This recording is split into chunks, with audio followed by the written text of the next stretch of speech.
Muy buenas tardes, soy Miguel Carrillo Bascari, profesor adjunto, Comisión 14, de la Cátedra A de Derecho Constitucional, Facultad de Derecho de Rosario.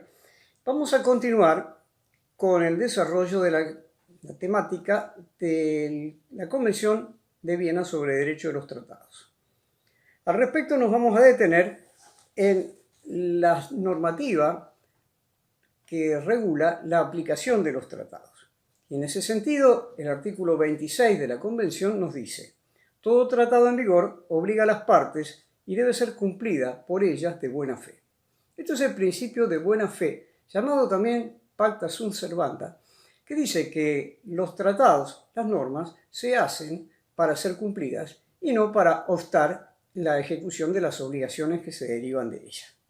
Es un aspecto fundamental porque va a inficcionar todo lo que es el derecho de los derechos humanos y el respeto al ordenamiento internacional.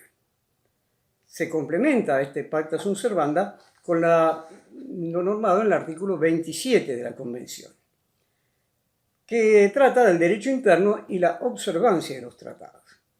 Consagra obviamente el monismo del que ya ha adherido a Argentina desde la reforma del 94. Dice así: una parte no podrá invocar las disposiciones de su derecho interno como justificación del incumplimiento de un tratado. Esa norma se entenderá sin perjuicio de lo dispuesto en el artículo 46. Esta última parte la dejamos de lado porque realmente no interesa a nuestra temática actual. Lo importante es que ningún Estado puede plantear que tiene un problema de derecho interno para incumplir el tratado internacional.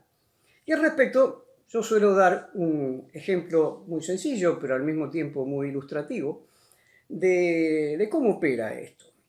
Supongamos que cualquiera de nosotros va caminando por la calle, ve algo que le interese. Supongamos un gran televisor a color con vistas a mirar un determinado campeonato de fútbol, unas olimpiadas, lo que sea. En ese momento uno tiene la tarjeta de débito en la mano y se siente tentado por la oferta, entra al comercio y lo adquiere y lo lleva a su casa. Una vez allí, lo conversa con su pareja y se encuentra con una total desaprobación al respecto. En el caso personal me pueden decir: querido, pero teníamos otras prioridades. Habíamos quedado en comprar tal o cual cosa y ahora vos te venís con un débito que compromete esa adquisición y me traes un televisor que la verdad que tiene mucho que ver con lo que es el esparcimiento, pero excede a nuestra posibilidad actual. Yo reflexiono, entonces me apersono al comercio, le digo: mire, he tenido este problema, ¿no sería tan amable, deshacemos la operación?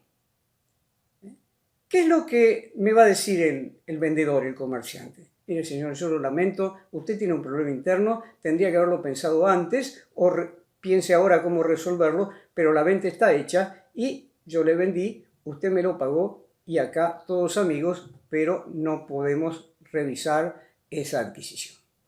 Ahí tenemos un ejemplo muy pedestre, muy cotidiano, de lo que puede ser el derecho interno. En el momento que un Estado se obliga a cumplir un tratado, tiene que respetarlo, más allá de los problemas internos que le pueda traer. Eso obliga a que antes de suscribir un tratado, supone, reitero, que el Estado, en el caso concreto, el legislativo y el ejecutivo que lo han llevado adelante, hagan un análisis sobre si la aplicación de ese tratado no va a generar un roce con algún otro aspecto del derecho interno del Estado.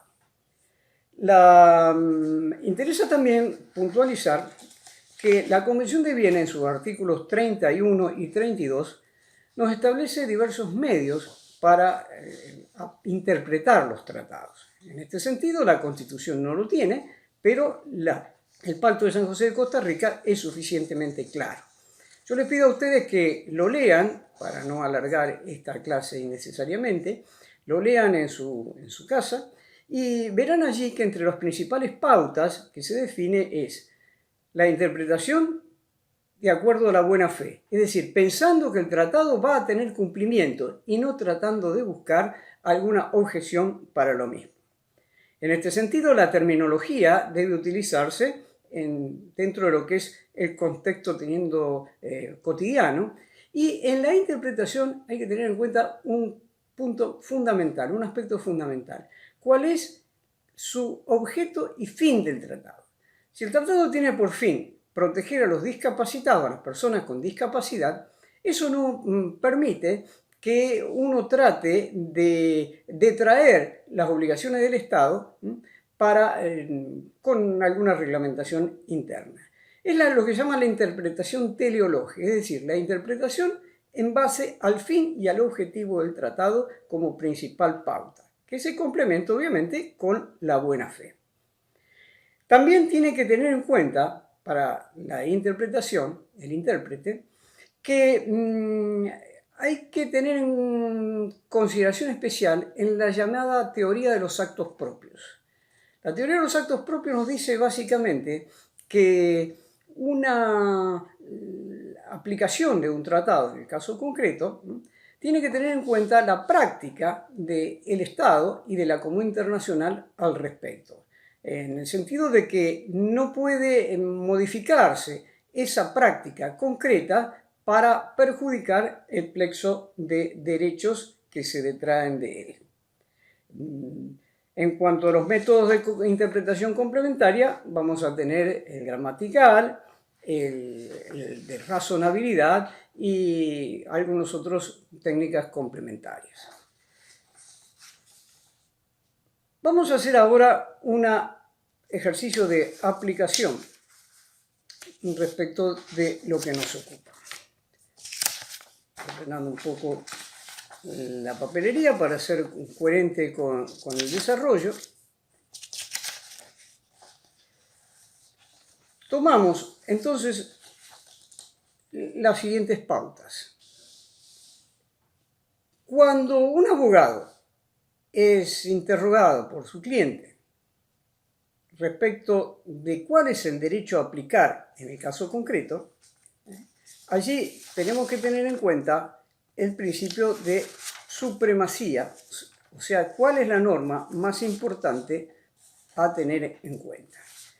Nosotros en la ficha tipos de instrumentos normativos les hemos especificado qué se entiende por cada uno de estos elementos normativos que vamos a tener presentes para desarrollar el tema. Así tenemos, por ejemplo, la Constitución, tenemos los tratados, los definimos, tenemos los tratados sobre derechos humanos constitucionalizados, y fíjense cómo se va ubicando en esta ficha. A la cabeza tenemos al Ius Cogens, por supuesto, eso lo hablamos la clase pasada. Tenemos la Constitución, tenemos los tratados de derechos humanos constitucionalizados, a los cuales se agrega la Declaración Universal y la Declaración Americana. Eventualmente está acá en potencial, en rayita cortada, futuros tratados que se integren a la nómina del artículo 75, inciso 22, y los tratados vinculados a que están constitucionalizados. Ese es el primer nivel de constitucionalidad, llamado también núcleo de constitucionalidad. En el segundo nivel vamos a tener distintos tipos de tratados. Así, por ejemplo, los tratados constitutivos, que son normas y decisiones derivadas del derecho internacional que resulten necesarios para constituir un organismo internacional. Y acá como ejemplo podemos citar a la constitución de la Organización Mundial de la Salud o del Fondo para los Niños y la Infancia. Los tratados de integración, particularmente el Pacto de Asunción que conformó el Mercosur, su protocolo complementario, el protocolo de Ouro Preto. Y teniendo en cuenta que en el Mercosur se generan distintos organismos, esos organismos también pueden dictar normativas por su propia facultad, y esas normativas van a gozar también de un rango superior, anticipo, a las leyes internas. También tenemos los tratados conmutativos, que son los tratados comunes, por así decirlo, de múltiple objeto, los tratados sobre derechos humanos que no hayan sido constitucionalizados, los concordatos, que son los tratados elaborados entre un Estado y el Vaticano, en materia religiosa, y un tipo de norma especialmente poco tratada en nuestra materia, que son los acuerdos ejecutivos, que son tratados que se elaboran entre el Ejecutivo Nacional y los ejecutivos de otros estados, sin intervención del Congreso argentino ni del Parlamento del otro estado.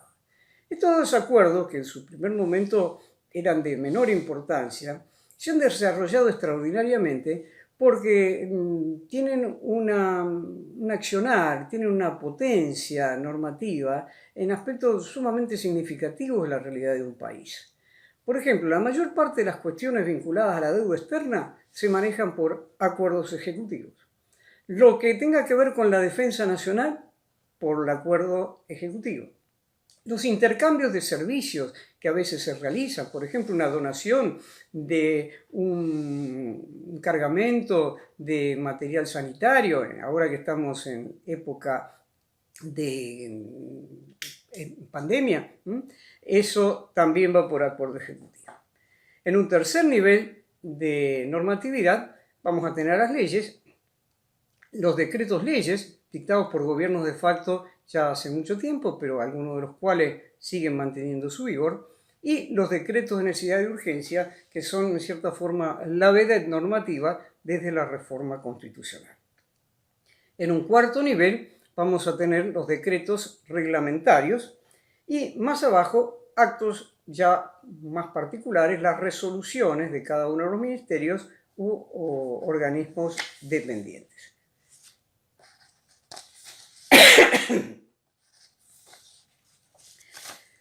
Esto nos va a permitir tener en cuenta estos tipos de normativas y la estructura pseudopiramidal que he explicado, las vamos a utilizar entonces para un ejercicio de aplicación.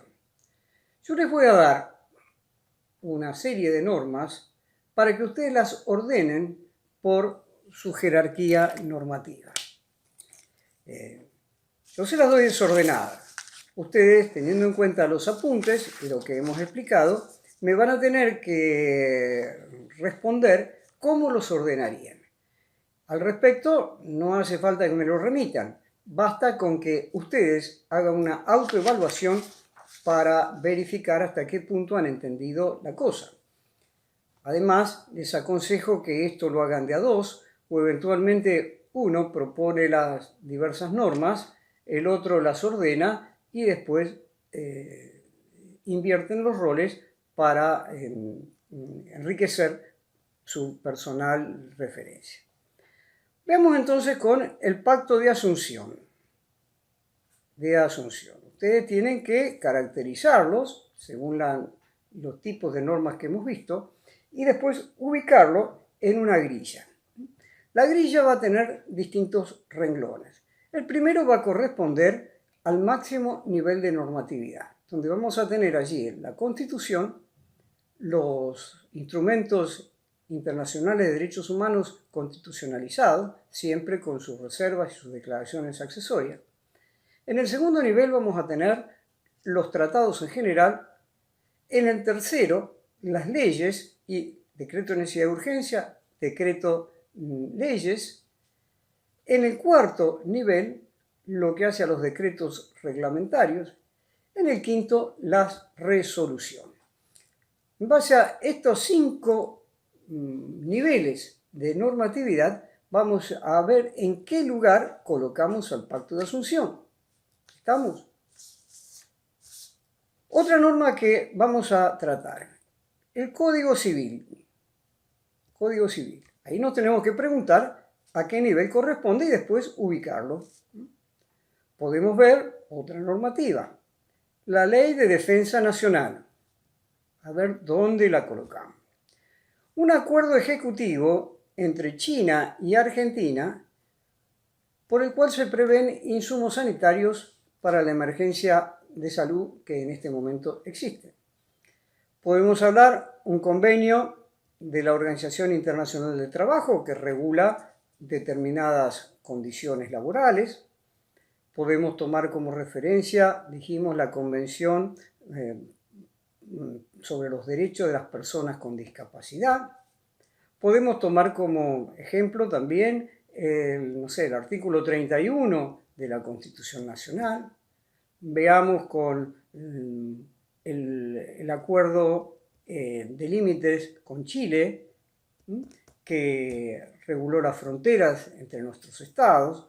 Podemos pensar también en el concordato con el Vaticano, que rige las relaciones de la Iglesia Argentina de la Iglesia Universal con el Estado argentino. Podemos tomar también el estatuto de los partidos políticos. Y, en fin, yo creo que con estas normas ustedes tienen una referencia, un marco amplio como para articular su ejercicio. Algunas observaciones. Hay leyes que tienen diversas denominaciones. Por ejemplo, el Código Civil es esencialmente una ley, sin embargo nosotros lo llamamos código. El Estatuto de los Partidos Políticos, al cual nos hemos referido, también es una ley, pero por tradición recibe este nombre de estatuto. En este sentido también hay que acordarse lo que vimos la clase anterior, en el sentido de que hay muchos tratados que tienen diversas denominaciones sin llamarse propiamente, entre comillas, tratados, convenios, pactos, acuerdos. Ténganlo presente eso también. En consecuencia, cerramos esta actividad encargándoles este trabajo práctico. Ordenen 10, 12, 15 normas según la grilla, utilizando el principio de supremacía, y ubíquenlas allí, cada una de estas normas, en el casillero que les corresponde. ¿Estamos? Bueno, nos vemos la próxima semana con una nueva clase avanzando con el programa. Muchas gracias.